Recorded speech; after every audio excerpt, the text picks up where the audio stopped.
Today we are going to discuss the short story The Basement Room. So let us start the themes.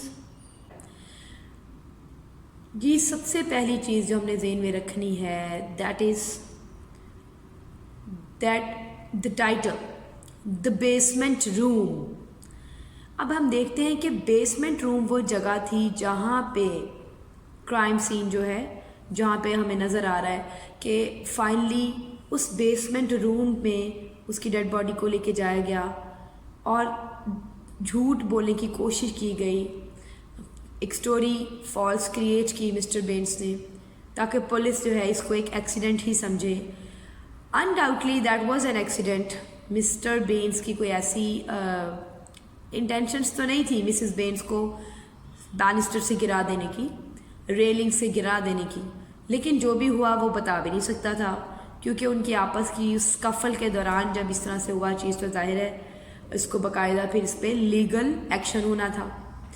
तो एक झूठ से बचने के लिए जो उन्होंने काम किया, बेसमेंट रूम में ले गए. ये basement room represents secret, the secrecy that was too much for a little boy to handle. हमने देखा कि there is a wide difference between childhood and adulthood, और जब इस डिफरेंस को क्रॉस करने की कोशिश की जाए बिफोर टाइम तो it results in this way.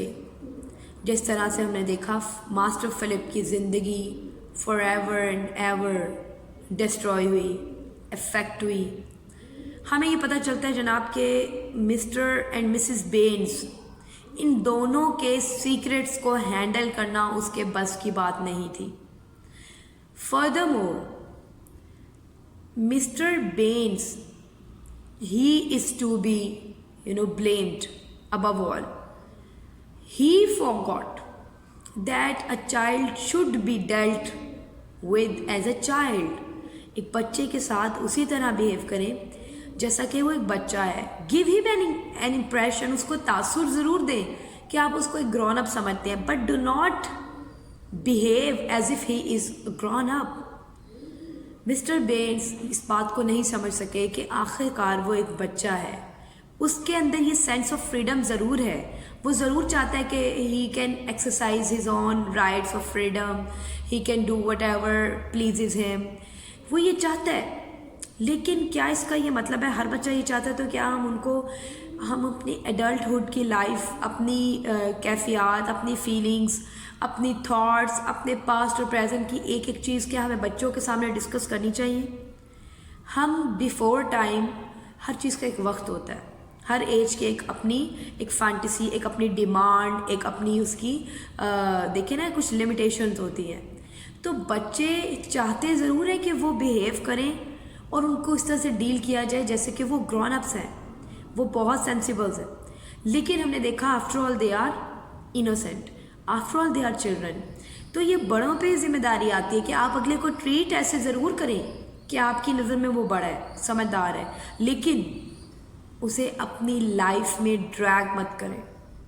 वो जो हमने एक बात की कि जी एक डोर था, ठीक है, जिस डोर को इसने क्रॉस किया, ठीक है, वो जो ग्रीन बेस डोर था जिसको फिलिप ने क्रॉस किया और वो चला गया फ्रॉम दी मैनर, अपने मैंशन में, अपने स्टेटली होम से सर्वेंट क्वार्टर्स की तरफ. वो बेस डोर जो है, ठीक है, that is again a symbol.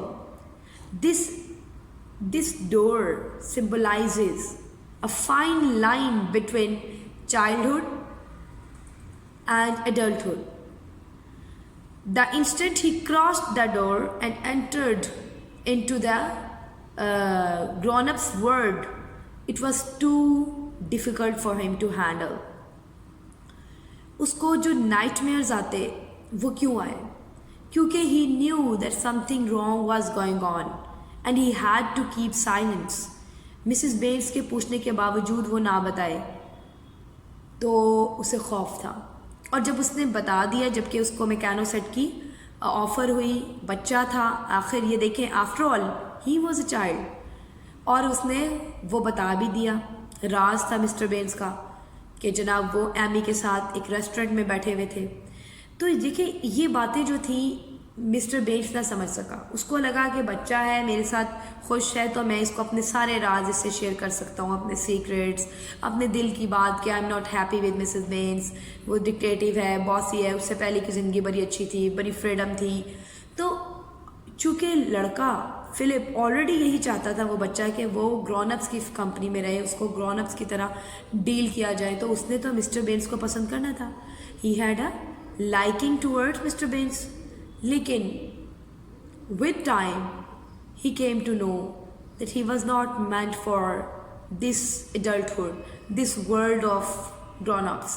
He was not mentally ready. वो चाहता ज़रूर था, लेकिन उसका अपना दिमाग, उसकी सोच, उसकी रीजनिंग फैकल्टीज़, उसकी रीजनिंग पावर्स अब इस चीज़ के लिए प्रिपेयर नहीं थी। Psychologically he was not that grown up, ठीक है, ना ही फिजिकली। तो बच्चे की ख्वाहिश कुछ और होती है, हम उनकी हर ख्वाहिश को, हर जायज़ नाजायज़ ख्वाहिश को पूरा नहीं कर सकते। एक तो हमने ये चीज़ देखी, और अगर ऐसा कुछ हो तो जैसे कि हमने देखा कि उसने उस डोर को क्रॉस किया जो कि सिंबॉलिक है, उस वर्ल्ड से दूसरी वर्ल्ड में गया जो वर्ल्ड अभी उसके लिए नहीं थी। अनटाइमली अप्रोच जो थी उसकी उस ज़िंदगी में, जिस ज़िंदगी में बड़े होते हैं, बड़ों के अपने सीक्रेट्स होते हैं, उनकी अपनी फ्री विल होती है, उनकी अपनी डेफिनेशन होती है फ्री विल की, फ्रीडम की, बच्चों की अपनी डेफिनेशन होती है। और जब वो वहाँ गया और आप देखते हैं कि जो नाइटमेयर उसको आया, वो क्यों आया? Because he was mentally disturbed. वो नहीं चाहता था to let the cat out of the bag, वो नहीं चाहता था कि वो ये राज जो अफशा करे और मिसेस बेन्स को पता चले, लेकिन he could not handle the situation. वो जो क्रम्स ऑफ पिंक शुगर उसके लेपेल में थी, उससे मिसेस बेन्स ने फिगर आउट कर लिया कि ये कहीं गया हुआ था और उसको सारी बात पता चल गई। अब बताने का गिल्ट भी उसने महसूस किया, लेकिन he could not tell this to mister Bains कि उसको क्या दुख होगा। उसे नहीं पता था कि अब होना क्या है। हमने देखा कि ये दोनों मियाँ बीवी एक दूसरे के खिलाफ कोई ना कोई एक इंट्रीग सी चल रही थी। आप देखें ना, मिस्टर बेन्स ने सोचा कि वो घर पे नहीं है तो मैं एमी को घर बुला लूँ। मिसेस बेन्स ने पूरी एक ड्रामा रचाया कि मेरी माँ जो है बीमार और मैं घर से जा रही हूँ। She deliberately plotted, she deliberately fabricated this false story in front of her husband so that वो उसको फ्रीडम महसूस हो और वह ज़रूर कोई ऐसा एक्शन लेगा कि ये उनको रेड हैंडेड पकड़ सकेगी कि जनाब आपका जो है किसी के साथ अफेयर है। तो ये जो दोनों की इंट्रिग्स चल रही थी, दोनों ही अपनी अपनी जगह पे ये भूल गए कि master Philip was too young to be involve in these matters.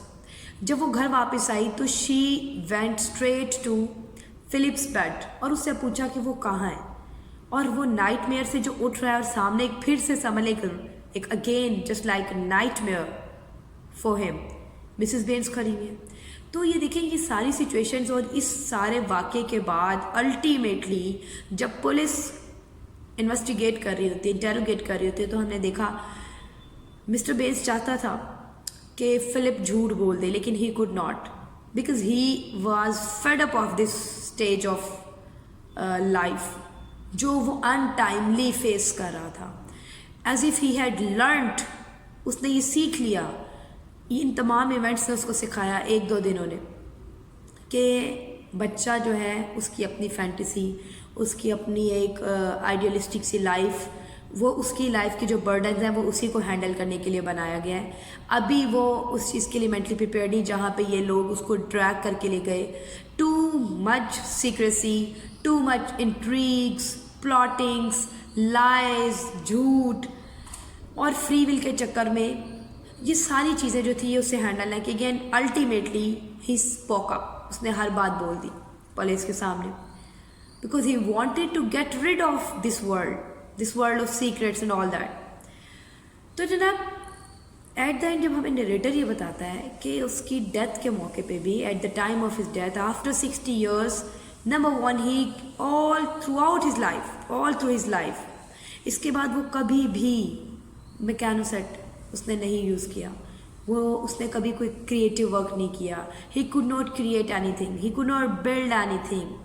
और वो एक ऐसा इंसान बन गया जो लाइफ में कोई बड़ा प्रोडक्टिव, बड़ा यूज़फुल बंदा बन के नहीं सामने आया. उसकी personality for ever and ever destroy हो गई.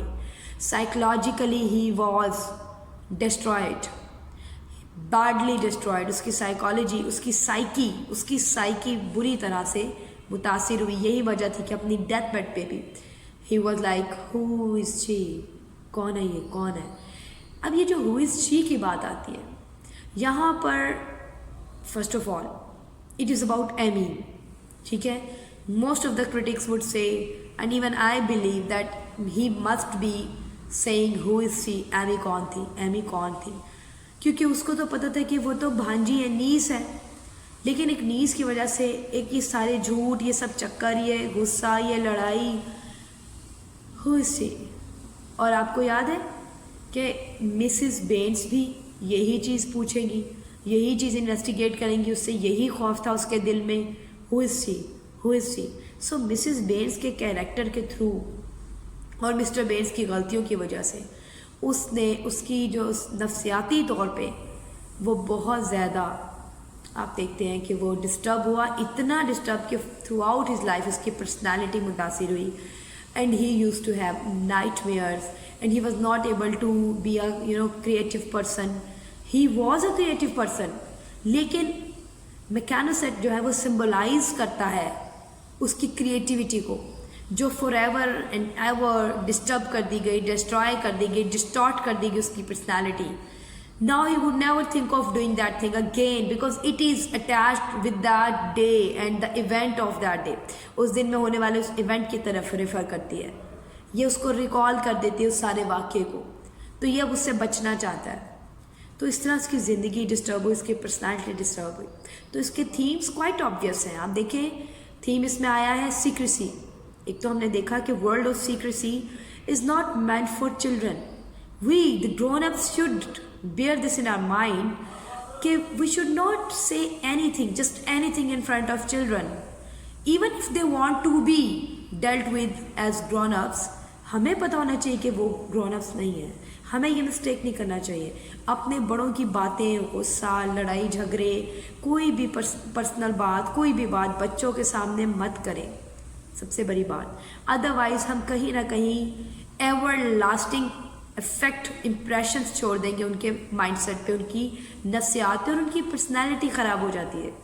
हमारे यहाँ एक ये बड़ा प्रॉब्लम है कि बहुत सी वालिदैन जो है, ख़ासकर माएँ, घरों में जो अपनी फैमिलियल टॉक होती है, रिलेटिव से रिलेटेड किसी के बारे में कोई बात करनी है, कोई कमेंट करना है, भूल जाती हैं कि बच्चे सामने बैठे हैं. हमें ये लगता है कि बच्चे तो हैं वो अपनी जगहों पे बिज़ी हैं, दे मस्ट बी प्लेइंग, लेकिन हमें नहीं पता होता वो कितनी बातें सुन रहे होते हैं, वो ऑब्ज़र्व कर रहे होते हैं, और वो नफ़रतें पालना भी सीख जाते हैं. और वो बिला वजह लोगों से नफ़रत करते हैं, बिला वजह, क्योंकि उन्होंने अपने वालिदैन को उन लोगों से नफ़रत करते हुए देखा है.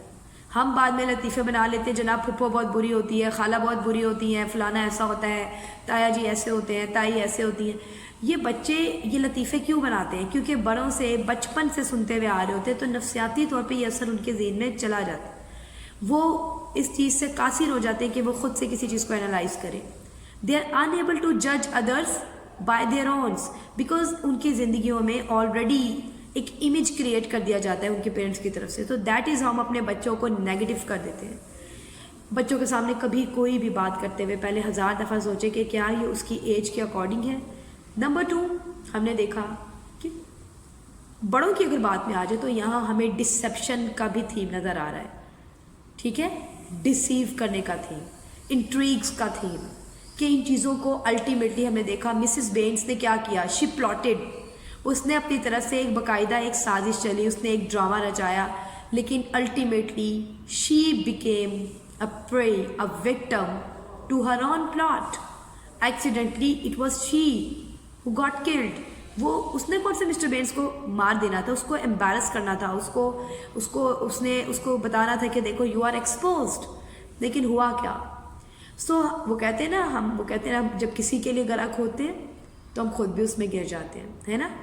The one who digs a pit for others falls into it himself. तो ये चीज़ हमने देखी कि इंट्रीग्स, ये प्लॉटिंग्स, दूसरों को नीचा करने की कोशिशें, ये चीज़ें ठीक नहीं है।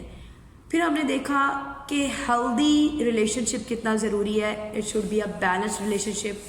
कोई भी रिलेशनशिप हो वो बैलेंस होना चाहिए। मिस्टर एंड मिसेस बेन्स की लाइफ जो थी वो बैलेंस नहीं थी, क्योंकि मिसेस बेन्स की अथॉरिटेटिव नेचर, उनकी बॉसी, उनकी dictative nature, the way she would lead her husband by nose, ये चीज़ें जो थी उसको किस तरह से उसके रिलेशनशिप को ख़राब करती रही। लेकिन इवन देन मिस्टर बेन्स की गलती, चीज़ें जितनी भी ख़राब हो, we should never cross the limits.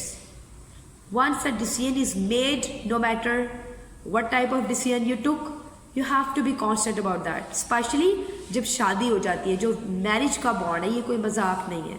इसमें अगर आप हैं तो you are bound to be committed, आप लॉयल रहे। तो हर देखिए, जब हम कुछ गलत करते हैं उसका नतीजा गलत होता ही है। तो हमने देखा कॉन्सिक्वेंसेस कैसे थे।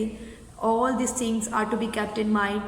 साइको एनालिसिस जो उसने हमें दिया, एक पर्सनालिटी उसका हमने देखा, स्टोरी में सस्पेंस है, बड़ी एक सस्पेंस क्रिएट किया गया।